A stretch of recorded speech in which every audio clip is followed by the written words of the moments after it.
Hi everyone, it's Maartje and today I'll be designing for Hip Kit Club.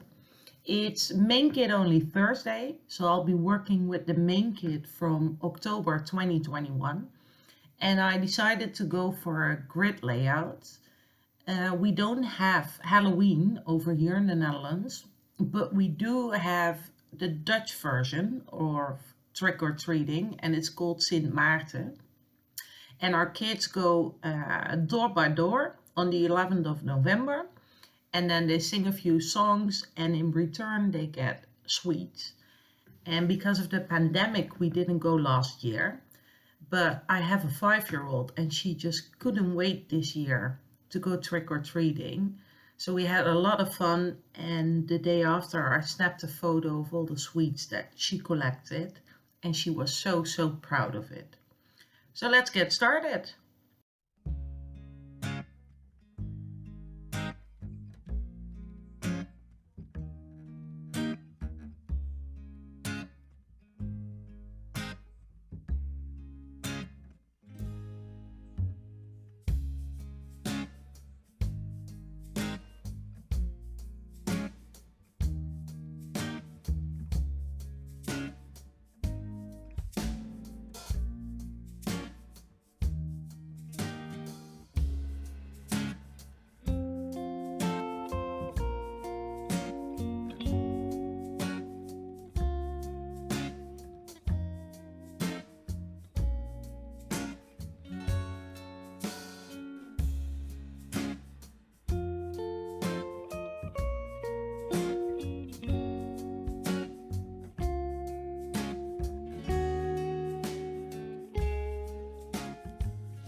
My layout is nearly finished. In the close-ups you will see that I added my journaling and that I also added a few enamel dots. Thank you for stopping by. Don't forget to check the Facebook and the blog and Instagram for a lot of more inspiration from all the design team members. And I hope to see you very soon in a new video.